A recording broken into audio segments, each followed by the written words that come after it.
로마서 5장 1절부터 6절까지 한 절씩 교독하겠습니다. 신약성경 244페이지입니다.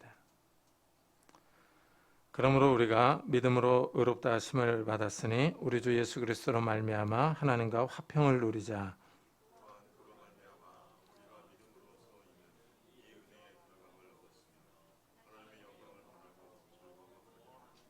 다만 이뿐 아니라 우리가 환난 중에도 즐거워하나니 이는 환난은 인내를,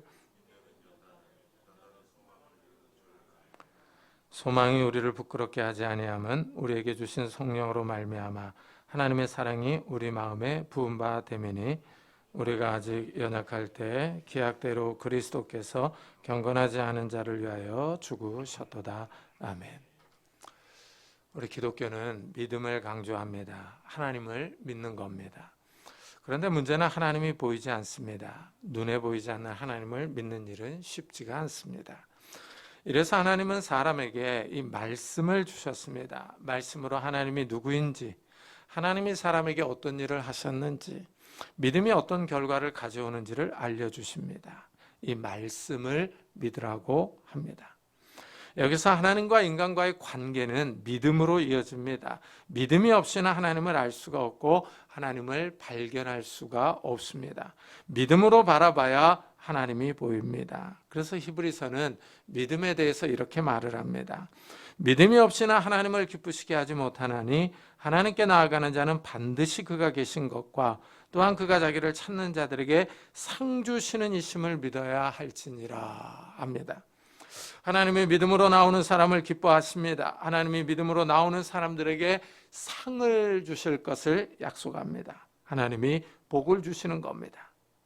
오늘 우리가 읽은 말씀에는 하나님이 주시는 이 상, 이 복이 무엇인지를 말해주고 있습니다. 이 사람들은 복하면 물질과 재물을 먼저 생각합니다. 그러나 하나님이 주시는 복은 물질과 재물도 있지만 이 물질과 재물은 나중입니다. 오늘 말씀에서 믿음으로 받는 상, 이 영적인 복에 대해서 말을 합니다.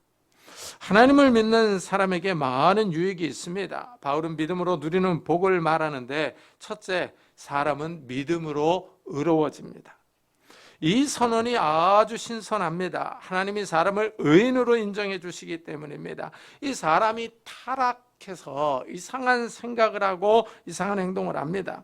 우리가 사는 세상을 보십시오. 죄악이 일어나지 않는 날이 없습니다. 매일 범죄 뉴스가 쏟아져 나옵니다. 요즘은 강력범죄가 자주 일어납니다. 사람이 타락했다는 증거입니다. 사람이 악한 행동을 안 한다고 해서 선한 것은 아닙니다. 사람의 행동으로 옮기지 않아서 그렇지 악한 생각을 합니다.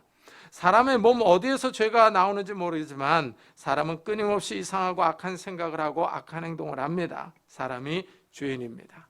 부패했습니다. 하나님이 죄를 그냥 두시지 않습니다. 하나님이 죄를 심판하십니다. 사람이 한 번 죽는 것은 정하신 일입니다. 죽은 후에는 마지막 심판이 있습니다. 이 심판을 받는 사람들은 영원한 형벌을 받습니다. 그러나 하나님이 믿음을 보시고 의롭다고 인정해 준 사람들은 이 마지막 심판을 받지 않습니다. 이것이 큰 은혜입니다. 하나님은 믿는 사람들의 신분을 죄인에서 의인으로 변화시켜 주십니다. 사람이 하나님을 믿음으로 신분이 변했습니다. 이제 부패하고 타락한 죄인이 아니라 의인입니다. 의롭게 된 사람들은 하나님과 새로운 관계를 맺습니다. 이래서 믿음으로 누리는 둘째 복으로 사람은 하나님과 평화를 누립니다.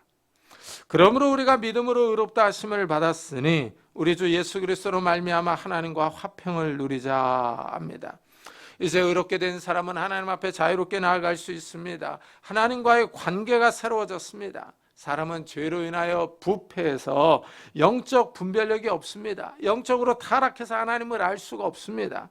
이것은 첫사람 아담의 범죄로부터 왔습니다. 아담이 하나님의 말씀에 불순종했습니다. 하나님이 따먹지 말라는 선악과를 따 먹었습니다. 하나님의 말씀을 어긴 아담과 하와는 하나님을 두려워합니다. 하나님을 피하여 숨었습니다. 이렇게 사람은 하나님과의 관계가 깨졌습니다. 하나님 앞에 자유롭게 나아가 교제하던 사람이 이제 하나님으로부터 피하여 숨습니다. 하나님을 무서워하며 하나님으로부터 도망치려고 합니다. 하나님이 없는 삶을 살아갑니다. 사람이 예수를 믿으면 하나님과 깨진 관계가 복원됩니다. 이전에는 하나님과 원수였습니다. 죄를 심판하신 하나님이 무서워서 하나님으로부터 멀리 떨어져 있었습니다. 그러나 이제는 예수를 믿음으로 죄인에서 의인이 되었습니다. 하나님께 가까이 갈 수 있습니다. 하나님과 화목을 누리며 평화롭게 지냅니다. 우리 주 예수 그리스도로 말미암아 하나님과 화평을 누리자 하고 말합니다. 여기서 말미암아는 통하여 하는 뜻입니다. 예수 그리스도를 통하여 하나님과 화평을 누리는 겁니다. 예수님이 하나님께로 가는 통로입니다. 마치 수돗물이 수도관을 통하여 흐르는 것과 유사합니다. 예수님을 통하여 하나님과 화평을 누릴 수 있습니다. 이래서 예수님은 내가 곧 길이요 진리요 생명이니 나로 말미암지 않고는 아버지께로 올 자가 없느니라 하셨습니다.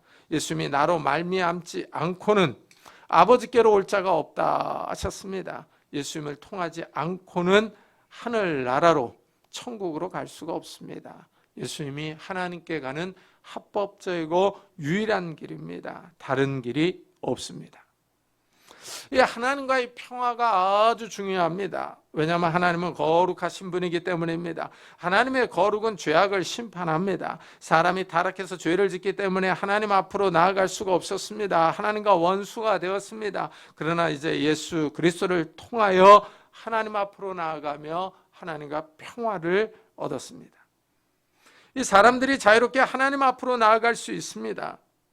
이 평화는 예배를 통하여 더 확실하게 누립니다. 예수를 믿는 사람들이 하나님께 나와서 예배드리고 기도하고 찬송합니다. 사람이 하나님께로 돌아가는 겁니다. 이 연어는 하천에서 자라서 바다로 나아갑니다. 바다에 있다가 다시 하천으로 돌아가서 번식합니다. 자기가 나고 자랐던 하천으로 다시 돌아오는 회귀 본능이 있습니다. 예수를 믿는 사람들에게 이런 회귀 본능이 생깁니다. 사람을 창조하신 하나님께 다시 돌아가는 것입니다. 창조주께 다시 나아가 화평을 누립니다. 이런 사람들이요, 셋째로 믿음으로 의로워진 사람들은 이 새로운 은혜의 영역으로 들어갑니다. 또한 그로 말미암아 우리가 믿음으로 서 있는 이 은혜에 들어감을 얻었으며 그럽니다. 은혜에 들어간다고 말합니다. 영역으로 표시를 하고 있습니다. 예수 그리스도를 믿는 사람은 새로워진 사람입니다. 과거의 예습관을 다 버렸습니다. 예수를 믿기 전에는 자기 마음대로 정욕대로 욕심대로 살았습니다. 자기가 기준입니다. 사람은 자신을 만족시키기 위해 살았습니다. 죄를 짓는 것을 두려워하지 않았습니다. 죄에 무감각한 태도로 생활했습니다. 이 세상 것들의 욕심을 부리고 만족할 줄 모르며 살았습니다. 세상 사람들이 사는 방식대로 거짓말하고 속이고 탐욕을 부리며 살았습니다. 그러나 예수를 믿고 나서는 사람이 변합니다. 은혜의 영역으로 들어갑니다. 하나님이 부어주시는 은혜가 있습니다. 바울은 에베소서에서 이렇게 말합니다. 긍휼이 풍성하신 하나님이 우리를 사랑하신 그 큰 사랑을 인하여 허물로 죽은 우리를 그리스도와 함께 살리셨고 너희는 은혜로 구원을 얻은 것이라. 하나님이 긍휼과 사랑과 자비와 인자를 부어주십니다. 은혜로 우리가 구원을 받았습니다. 하나님의 선물입니다. 우리가 죄인으로 있을 때 하나님이 예수 그리스도를 이 땅에 보내주셨습니다. 하나님의 아들이 이 땅에 오신 것 자체가 은혜입니다. 예수님이 오셔서 십자가에서 죽었습니다. 이것이 사람에게서 난 것이 아닙니다. 하나님에게서 난 것입니다. 하나님의 인간을 구원하시려는 구원 계획이며 하나님의 선물입니다. 이래서 사람들이 성탄절을 좋아합니다.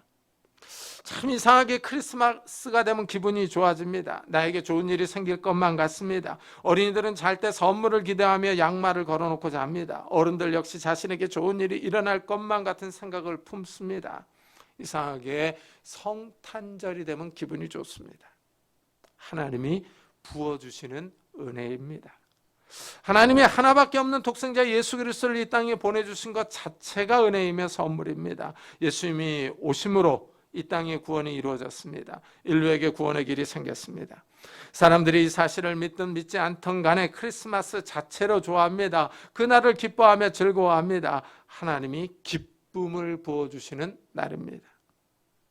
이렇게 은혜는 받을 자격이 없는 사람에게 주어지는 하나님의 선물입니다. 하나님이 주시는 선물로 이 은혜가 새로운 영역입니다. 이 땅에서는 찾아볼 수 없는 영역입니다. 죄악으로 부패한 세상에서 기대할 수 없었던 영역입니다. 죄의 영역에서 은혜의 영역으로 옮겨갑니다. 사탄이 지배하는 나라에서 하나님이 다스리는 나라로 이동합니다. 어둠의 영역에서 빛의 영역으로, 사망에서 생명으로 옮겨가는 것입니다.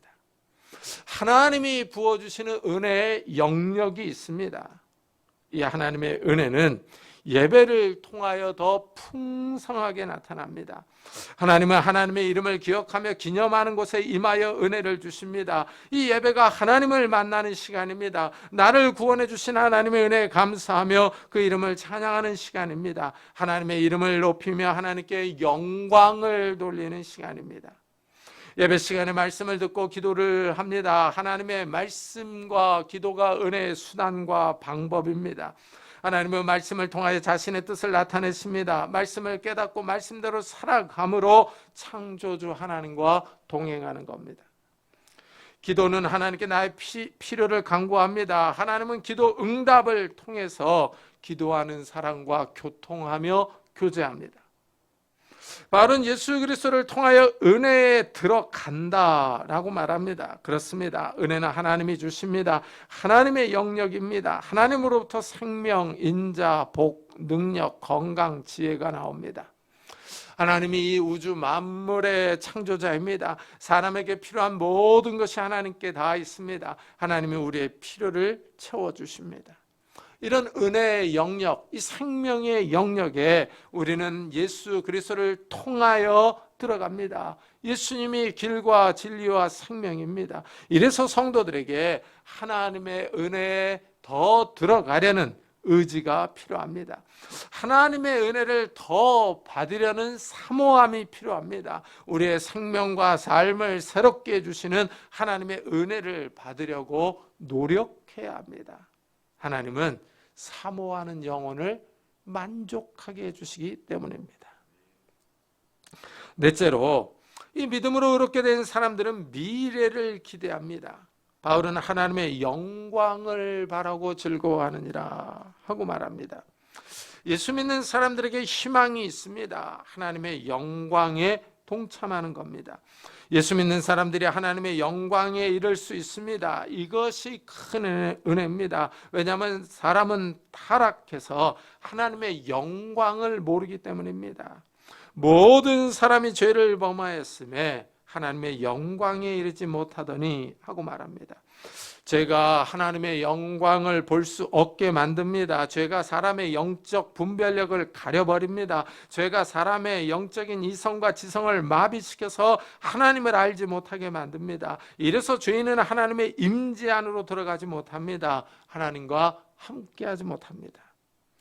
그러나 이제 믿음으로 의롭게 된 사람들은 하나님의 영광에 참여합니다. 이것이 큰 변화입니다. 하나님의 영광은 특별히 하나님의 나라에 들어감으로 하나님의 임재에 동참할 수 있습니다. 성도들은 하나님의 나라에 이미 들어왔지만 아직 완전히 들어가지 못했습니다. 예수님이 재림하실 때 하나님의 나라가 완성될 겁니다. 하나님의 영광이 있습니다. 이 영광을 본 사람들이 있습니다. 하나님이 자신을 보여주실 때 이 선지자들과 사도들이 보았습니다. 모세가 하나님께 하나님의 영광을 보여달라고 합니다. 그러자 하나님이 모세 앞으로 지나갑니다. 이때 모세는 하나님의 얼굴을 보지 못합니다. 하나님의 얼굴을 보고는 살 사람이 없기 때문입니다. 하나님이 지나가실 때 모세를 손으로 덮었다가 손을 거두십니다. 그때 모세는 하나님의 얼굴이 아니라 등을 보았습니다. 하나님의 영광을 본다는 것은 하나님의 임재를 경험하는 것입니다.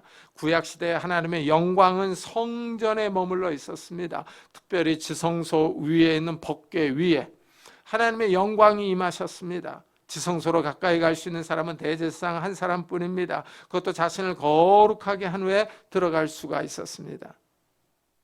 이 하나님의 영광이야. 이 하나님의 영광은 성도들이 하나님의 나라에 들어갈 때 완전히 볼 수 있습니다. 요한은 요한계시록에서 새하늘과 새 땅이 임할 때 거룩한 새 예루살렘 성이 내려올 것을 예언합니다. 이 새 예루살렘 성에 들어가는 사람들이 하나님과 예수님의 영광을 봅니다. 새 예루살렘 성에 하나님의 영광이 비칩니다. 태양보다 더 밝은 하나님의 영광의 광채가 환하게 비칩니다. 이 영광의 나라는 생명책에 기록된 사람들만이 들어갑니다. 바울이 믿음으로 의롭게 된 사람들은 하나님의 영광을 바라고 즐거워한다고 말합니다. 하나님의 영광이 나타날 때를 기다립니다. 그때를 즐거움으로 기다립니다. 하나님 나라가 완성되기를 고대합니다. 하나님의 영광에 참여하기를 기다리며 즐거워합니다. 미래의 영광을 사모합니다. 이래서 다섯째로 믿는 자들은 어떤 환경에서도 기쁨을 잃지 않습니다. 성도들이 이 땅에서 사는 동안에 삶의 고난이 있습니다. 그러나 성도들에게는 소망이 있어서 낙심하지 않습니다. 다만 이뿐 아니라 우리가 환난 중에도 즐거워하나니 이는 환난은 인내를, 인내는 연단을, 연단은 소망을 이루는 줄 알미로다. 여기서 특이한 것은 환난과 기쁨은 서로 대조를 이룹니다. 아이러니하게 이 두 단어가 함께 나옵니다. 어떻게 이 두 단어가 어울릴 수 있느냐 하는 겁니다. 하나님의 나라를 기다리면서 즐거워하는 사람은 환난 중에도 즐거워합니다. 우리가 기다리는 하나님의 나라, 정말 화려하고 풍요로운 나라입니다. 정의와 공의가 넘치며 질병과 아픔이 없습니다. 슬픔과 눈물이 없습니다.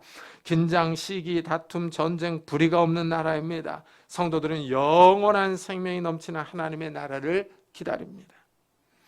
그러나 이 땅의 삶은 다릅니다. 우리가 사는 이 세상에는 환난이 있습니다. 어려움과 고통이 있습니다. 인간의 죄로 인하여 사회 질서가 비틀어져 있습니다. 하나님이 아름답고 선하게 창조하신 세상의 질서가 왜곡되어 있어서 죄악이 많습니다. 이래서 사람들이 이 땅에서 사는 동안에 삶의 고난이 있습니다.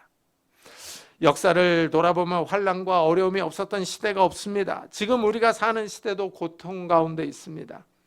코로나 바이러스와 전쟁과 자연재해의 여파로 세계가 어려움을 겪고 있습니다. 치솟는 금리와 물가로 인하여 고통을 호소하는 가정들이 늘어나고 있습니다. 이래서 이 땅에 범죄가 더 자주 일어나고 있습니다. 최근 미국 뉴스를 보면 난리입니다. 미국의 샌프란시스코 도시는 지금 점점 황폐화되어 가고 있습니다. 집값이 너무 비싸서 사람들이 다 도시를 떠납니다. 그러자 거리에 노숙자들이 넘쳐납니다. 노숙자들이 펜타닐에 중독되어서 좀비처럼 걸어 다닙니다. 다른 도시에서는 청소년들이 단체로 마트를 털어갑니다. 그래서 애플 매장에서 고가의 핸드폰을 다 훔쳐가는 것이 뉴스에 나왔습니다. 미국 도시들이 도둑과 강도들로 난립니다. 고물가와 고금리로 사람들이 이상해졌습니다. 다시 또 코로나 바이러스가 유행해서 사람들이 힘들어하고 있습니다. 미국뿐 아니라 유럽도 중국도 우리나라도 지금 아주 힘든 시기를 살아갑니다. 이렇게 힘들고 어렵지만 성도들은 미래에 희망이 있습니다. 하나님의 영광을 바라보고 즐거워합니다. 이 땅에 환난이 있습니다. 그러나 믿음으로 의롭게 된 사람들은 이런 고통 가운데서도 즐거워합니다. 고통과 어려움을 극복할 힘이 있습니다. 이 점이 신비롭습니다. 하나님의 영광을 바라보고 기다리는 사람은 이 땅의 어려움을 견뎌냅니다. 하나님 나라를 사모하는 사람들은 현실의 고통을 이깁니다. 역사적인 경험을 보면은 기독교는 환난 가운데서 신앙이 더 좋아집니다. 여기서 즐거워한다라는 단어는 자랑하다라는 뜻도 있습니다. 이래서 영어 성경들 가운데 자랑하다로 번역한 성경들이 있습니다. 한번 생각해 보십시오. 환난 가운데 자랑하는 사람들이 있습니다. 제정신이 아닌 것 같습니다. 세상 사람들이 볼 때는 이상합니다. 제정신이 아닙니다. 미친 사람들 같습니다. 그러나 성도들은 아무리 심한 환난이 닥쳐와도 좌절하지 않습니다. 올해 성도들은 기뻐하며 하나님의 영광을 자랑합니다. 성도들에게 근본적인 구원의 기쁨이 있습니다. 미래에 들어갈 영광스러운 하나님 나라가 있기 때문입니다. 믿음으로 하나님의 나라를 바라보는 사람들입니다. 성도들은 환난을 부정적으로 보지 않습니다. 바울은 환난과 어려움을 긍정적으로 바라봅니다. 환난 가운데서도 기뻐한다고 합니다. 이 환난이 성도들에게 인내를 이루게 해줍니다. 인내는 참고 견디는 겁니다. 어려운 상황 가운데서도 마음의 집중도를 높여서 어려움을 극복해내는 끈질긴 태도입니다. 테니스 경기를 보면은 끈질긴 사람이 점수를 땁니다. 상대를 집요하게 물고 늘어지는 사람이 승리합니다. 스포츠 경기는 끈질긴 사람, 참고 인내하는 사람이 승리의 기쁨을 누립니다. 신앙도 마찬가지입니다. 환난과 어려움이 있지만 참고 인내합니다. 끝까지 견디며 이기는 사람이 영광의 면류관을 얻습니다. 환난 가운데 기뻐하는 것은 인내하기 때문입니다. 믿음의 인내가 중요합니다. 인내는 믿음의 한 요소입니다. 하나님 나라에 들어가려면 많은 환난을 견뎌야 하기 때문입니다. 바울이 안디옥 교회 성도들에게 천국에 들어갈 조건을 말합니다. 이 믿음에 머물러 있으라 권하고, 또 우리가 하나님 나라에 들어가려면 많은 환난을 겪어야 할 것이라 합니다. 믿음에 머물러 있으려면, 은혜의 영역에 있으려면 환난을 견뎌야 합니다. 특별히 믿음의 인내는 마지막 때에 꼭 필요합니다. 예수님은 종말의 때에 많은 환난과 어려움이 생길 것을 예언하셨습니다. 그러면서 예수님은 제자들에게 끝까지 견디는 자가 구원을 얻으리라 하십니다. 끝까지 견디는 사람, 믿음의 인내를 가진 사람이 구원을 얻습니다. 이런 인내는 다시 연단을 가져옵니다. 믿음의 연단을 받는 겁니다. 연단은 믿음을 단단하게 합니다. 우리의 믿음은 어떤 일에도 쉽게 흔들리거나 무너지지 않도록 단련을 받습니다. 세상의 유혹이나 마귀의 시험에 믿음이 파산되지 않도록 하는 것입니다. 과일나무는 여름의 무더위와 태풍과 홍수를 견뎌야 열매를 맺습니다. 우리의 믿음도 훈련을 받아야 단단해집니다.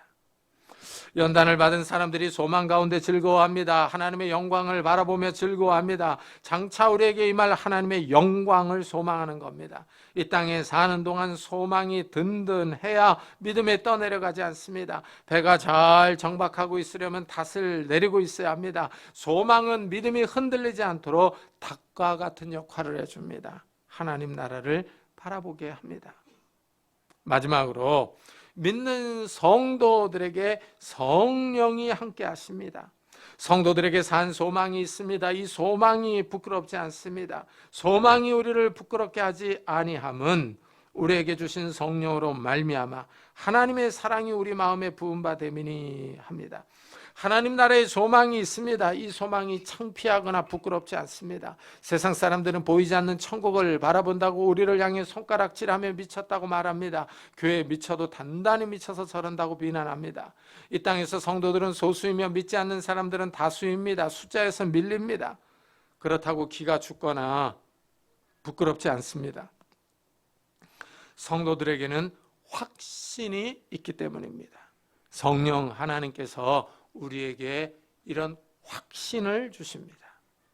예수를 믿으면 하나님이 성령을 주십니다. 성령이 우리 소망의 보증입니다. 집을 살 때 먼저 계약금을 겁니다. 계약금은 집을 살 것이라는 보증금입니다. 우리가 예수를 믿으면 성령을 받습니다. 이 성령이 믿는 사람들이 하나님 나라에 들어갈 것을 보증해 줍니다. 하나님 나라가 있다는 사실을 확인해 줍니다. 이래서 소망이 부끄럽지 않습니다. 세상 사람들이 우리의 믿음을 비웃어도 대답할 말이 있습니다. 성령이 성도들에게 하나님의 사랑을 증거해 줍니다. 이 우주 만물을 만드신 창조주 하나님이 성도들을 사랑합니다. 성령께서 하나님의 사랑을 깨닫게 해주시며 알려주십니다. 하나님께서 성도들을 사랑하셔서 하나밖에 없는 하나님의 아들을 보내셨습니다. 하나님의 아들이 이 땅에 오셔서 우리를 위하여 십자가에서 죽었습니다. 우리가 아직 연약할 때 기약대로 그리스도께서 경건하지 않은 자를 위하여 죽으셨도다 합니다. 우리가 이 연약할 때 하나님의 아들이 우리를 위하여 죽었습니다. 이 연약할 때는 성도들이 예수를 믿기 전의 상태를 말합니다. 이 약할 때의 상태가 어떤 상태인지 8절에서 더 자세하게 설명합니다. 우리가 아직 죄인 되었을 때 하고 말합니다.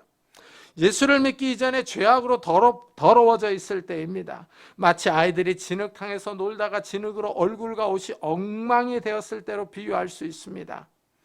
아이들이 더럽습니다. 그렇다고 엄마는 아이를 버리지 않습니다. 속이 상해서 야단을 치지만 아이를 데려다가 깨끗하게 씻겨줍니다. 엄마는 아이가 더럽다고 해서 사랑하지 않는 것은 아닙니다. 옷이 지저분해져서 빨래할 일이 더 많아졌지만 아이를 사랑합니다. 하나님이 성도들을 보실 때 진흙이 잔뜩 묻은 아이를 바라보는 심정이었을 것입니다. 죄로 범벅이 돼서 더럽습니다. 그렇지만 하나님은 우리를 위하여 예수 그리스도를 보내주셨습니다. 예수님이 우리의 죄를 깨끗이 씻어주기 위하여 십자가에서 죽었습니다. 예수 그리스도의 십자가의 죽음을 통해서 우리의 죄를 용서해 주십니다. 이것이 하나님의 사랑입니다. 이렇게 우리가 연약할 때 하나님이 우리를 사랑하셨습니다. 이 연약할 때, 죄인 되었을 때가 바로 하나님과 원수 되었을 때입니다. 10절에서 우리가 원수 되었을 때로 설명을 합니다. 원수를 품고 용서하기는 쉽지 않습니다. 원수는 응징과 보복을 해야지 마음이 후련합니다. 그런데 하나님은 우리와 원수 되었을 때, 우리가 죄인이었을 때 우리에게 응징과 보복하지 않으시고 사랑하셨습니다. 하나님이 우리를 하나님의 자녀로 부르셨습니다. 예수 그리스도의 복음을 들려주시며 복음을 믿고 돌아오라고 하셨습니다. 하나님이 우리를 기다려 주셨습니다. 넓은 마음으로 용서해 주시며 품어 주셨습니다. 죄악을 버리고 돌아오도록 성령을 부어 주셨습니다. 말씀에 순종하도록 우리의 마음을 열어 주셨습니다. 하나님의 사랑이 놀랍습니다. 우리가 죄인이었을 때, 하나님과 원수였을 때 하나님의 아들 예수님이 우리를 위하여 대신 죽었습니다. 우리가 받아야 할 저주와 재앙을 십자가에서 대신 받았습니다. 우리가 이해하기 힘든 사랑입니다. 우리의 이성과 지식으로 받아들이기 어려운 사랑입니다. 여기서 우리는 두 가지 점을 생각해 볼 수 있습니다. 하나는 죄가 그만큼 무섭다는 것입니다. 하나님의 아들이 죽어야 할 정도로 죄가 심각합니다.